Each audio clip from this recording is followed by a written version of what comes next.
ng'asinziira mu kusinza kwa Sunday kwakulembeddemu mu kanisa ya Light of the World Church Kanyanya, omusumba Jovia Mutembe ajjukiza abakkiriza bulijjo okwejjukanyanga ku kyabaleeta mu kanisa kuba buli lwe bakyerabira n'omulaba yanguyirwa okubanyaga.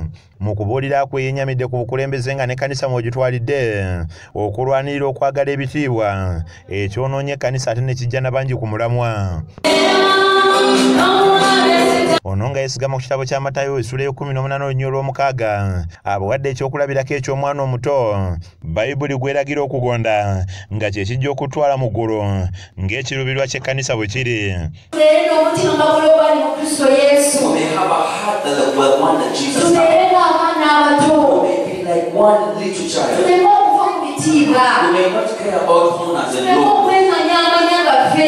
Abakutidde okusonyiwagana wamu n'okukolagana ng'obulungi kuba akaseera kaweddeyo okusinziira ku bubonero obuliwo nga bye twalabanga wamu n'okusoma mu Bayibuli omuli n'omukwano ogw'ekifuula nnenge kati bye biriwo mu kiseera kino era ng'amagezi g'abawadde gokka kwe kwekwata ku Katonda atalemererwa.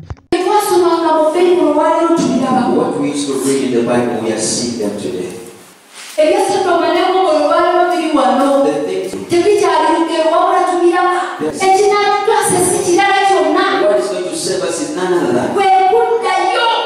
Y'omusumba w'ekkanisa eno era nga ye mwogezi w'ekibiina ekigatta abasumba mu ggwanga ekya National Fellowship of Born Again Pentecostal Churches in Uganda mu Kampala, Yunus Mutembe asabye abakkiriza okubeera abeegendereza mu bye bakola kuba buli kye bakola bajja kiweera embalirira ew'omutonzi.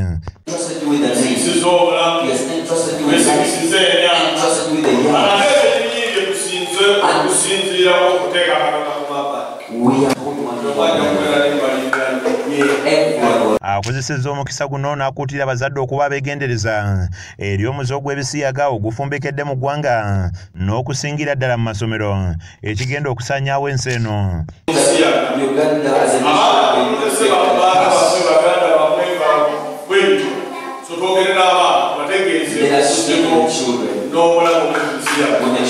Omusumba Mutembe awadde abakkiriza amagezi bulijjo okwogerezeganyanga n'abaana baabwe watali kwekwekerera era n'abalaga ebyebiri muze guno ng'abasabe bajja babyogera ng'omuntu yenna agwenyigiddemu anafuwa omubiri gwe ne gwanguyibwa okukwatibwa endwadde.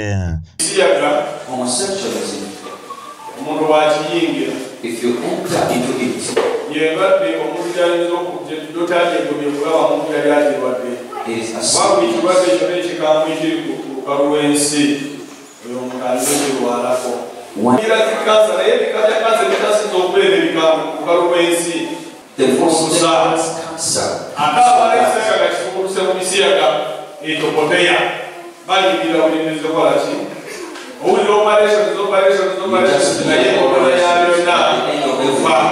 Kiza Peter yakusakidde eggulu erino ku KSTV Agaleero.